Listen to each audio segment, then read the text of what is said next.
Nées aux États-Unis, les séries apparaissent d'abord sous forme de feuilletons quotidiens à la radio, les soap operas. Elles sont conçues pour captiver leur cliente cible, la ménagère américaine. En 1928 est diffusée la première fiction télévisée de l'histoire, The Queen's Messenger. En 1948, plusieurs chaînes se consacrent entièrement aux séries et on retrouve trois genres fondateurs, le soap opera, la sitcom et la dramatique. The Guiding Light est un soap opera, d'abord radiodiffusé, puis amené au petit écran en 1952. Dans les années 60, la télévision américaine se modernise et l'Europe va suivre le mouvement. Le Royaume-Uni, notamment avec Chapeau melon et Boîte de cuir, ainsi que d'autres séries, va réussir à exprimer l'état d'esprit de la décennie. Après une volonté de représenter l'époque actuelle, certaines séries vont vouloir exprimer la nostalgie d'une période qui paraissait plus simple. C'est le cas de la célèbre Petite Maison dans la Prairie.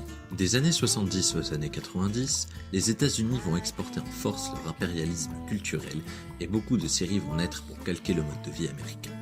La série phare de cette période étant Dallas, diffusée sur les 5 continents. Depuis les années 90, des séries comme Twin Peaks ciblent un public différent, qui apprécie l'ironie et les références culturelles diverses.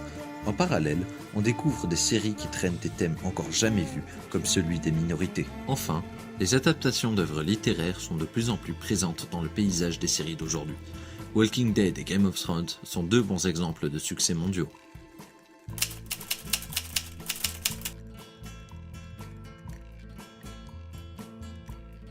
De nos jours, les séries sont donc incontournables. Notre consommation d'épisodes augmente et nos moyens de visionnage se développent. Grâce à un sondage réalisé sur un échantillon de 140 personnes, il est possible d'observer les tendances de ce phénomène en pleine expansion. Netflix, feuilleton télévisé, streaming. Nos moyens de visionnage ne cessent de se développer. Et pourtant, certaines habitudes se distinguent. 62% des participants regardent leurs séries sur Netflix.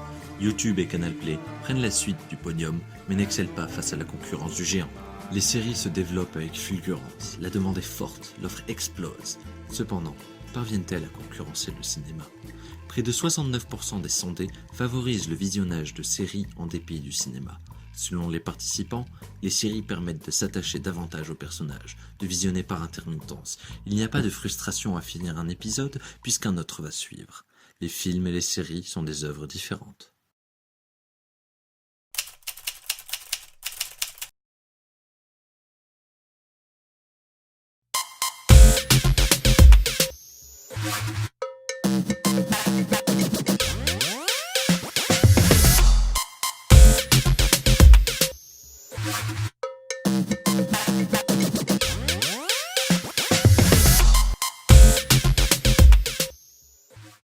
Je suis écrivain, scénariste et parolier depuis 20 ans, à peu près, depuis 20 ans. The Way, c'est une série, j'avais été contacté par un producteur en 2015.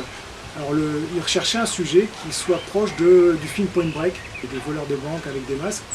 J'ai imaginé un groupe d'instructeurs de Viet Vo Dao qui pratiquaient jusqu'à l'extrême des techniques ninja pour braquer des salles de vente et des œuvres d'art donc sur Paris.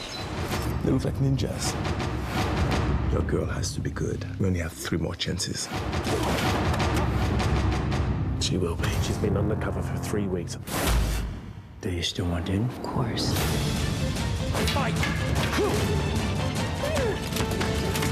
From now on, she's one of us. She's been turned. We are stopping this now. There is only one way. The way. Au départ, je suis très cinéphile et j'étais pas très attiré par les séries. Et en fait, le choc que j'ai eu, c'était à l'époque, tardivement, même, c'était la 7e ou 8e saison. Et là, je me suis payé toutes les saisons de 24 heures chrono. Les scénaristes, de plus en plus, se sont déplacés du cinéma vers les séries. C'est pour ça qu'on a de plus en plus de bonnes séries. Au départ, ce qui fait un bon film, une bonne série, c'est une bonne histoire.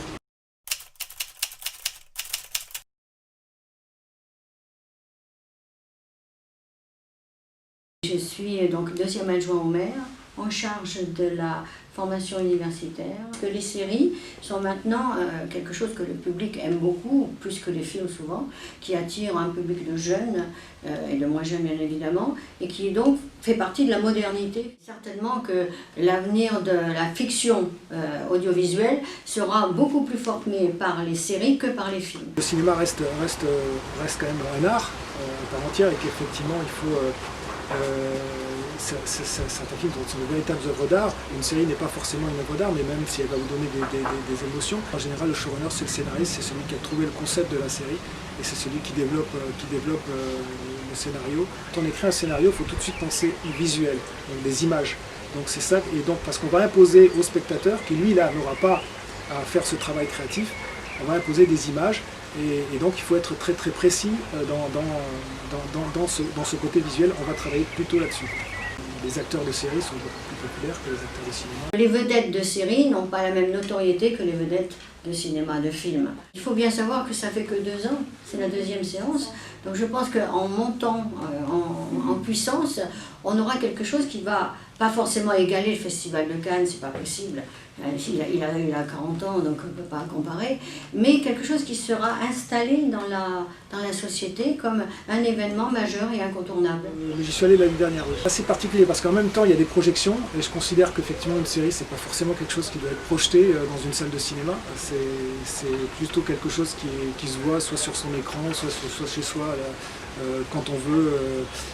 Mais dans le concept de faire une projection de série me paraît assez bancal, quoi. C'est pas forcément la meilleure idée. Par contre, effectivement, faire un marché avec des producteurs, des intervenants, des masterclass, ça c'est intéressant. Ça va être dur de concurrencer Netflix parce qu'effectivement ils sont bien partis. Le pari de Netflix, ça a été tout de suite de produire de la qualité et de diffuser des séries de qualité et des films de qualité, et c'est ça qui a été payant.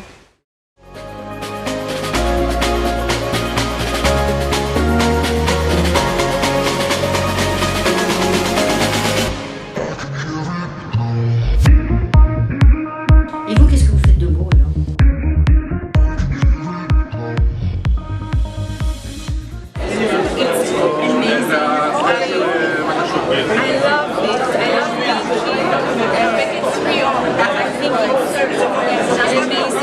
It's amazing. It's my first time here and I hope not the last time.